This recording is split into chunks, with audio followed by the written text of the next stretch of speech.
The first call came in at 1:42 a.m. Dispatcher Emily Carter almost ignored it because the line was full of static. She thought it was another prank from bored teenagers driving through the back roads outside Ashwood.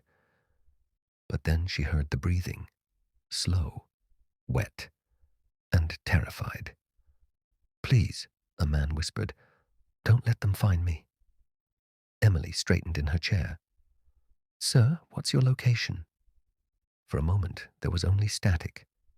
Then the man answered, "Black Hollow Road." Emily's stomach tightened immediately. Every dispatcher in Ashwood knew that road. 3 miles of cracked pavement cutting through endless forest. No houses, no streetlights, no cell phone signal, and too many disappearances. Over the last 20 years, 11 people had vanished there. No bodies, no witnesses, nothing. The locals had their own stories, of course. Some said there were cults hiding in the woods. Others claimed something lived beneath the trees. But most people in Ashwood followed one simple rule: never drive Black Hollow Road after midnight. The man on the phone suddenly gasped. "Oh, God." Emily grabbed her headset tighter. "What happened?" "He's standing outside my car." Emily frowned. "Who is?" The man didn't answer immediately. When he finally spoke again, his voice was shaking so badly she could barely understand him. "The tall man." Static exploded through the call. Then silence. The line disconnected. Deputy Marcus Hale arrived at the dispatch center 12 minutes later. Tall, exhausted, coffee-stained uniform. Emily replayed the recording while Marcus listened without speaking. When it ended, he sighed heavily. "Probably another drunk driver." "You heard his voice," Emily replied. "That wasn't fake." Marcus didn't argue, because, truthfully, he looked nervous too. "Send me the coordinates." Rain began falling as Marcus drove toward Black Hollow Road. His headlights sliced through dense trees that seemed to lean closer the deeper he went. The road was empty. No cars, no movement, just darkness. Then his radio crackled. "Marcus," Emily's voice. "Yeah, I just got another call." Marcus slowed the cruiser. "Same guy?" "No," Emily whispered. "A woman this time." Marcus felt cold creep into his chest. "What did she say?" Emily hesitated. "She said she found an abandoned car on Black Hollow Road." Marcus looked ahead.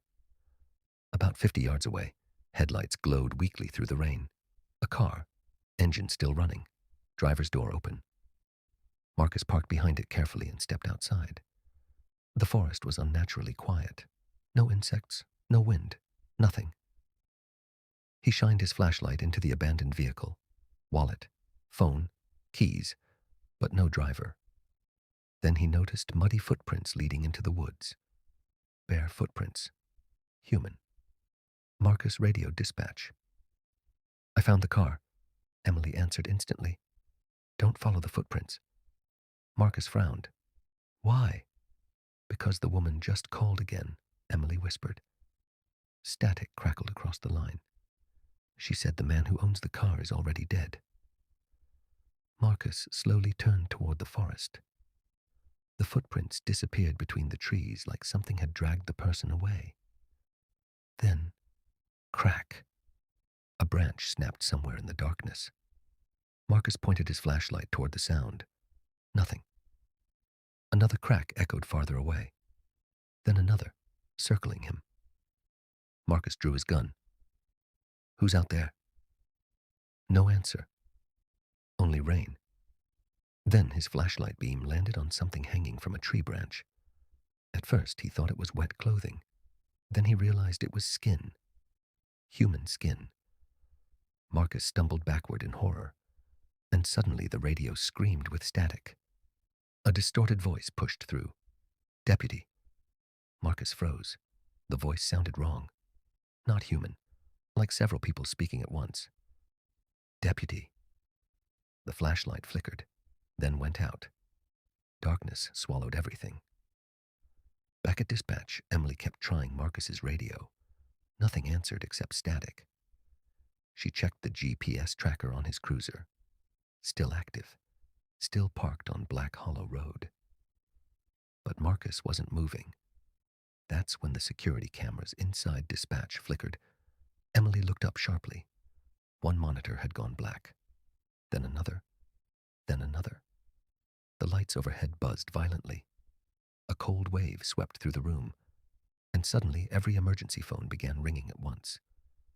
Emily stared in horror. 6 lines, all active simultaneously. Slowly, she answered one. 911. What's your emergency? Heavy breathing. Then a child's voice whispered.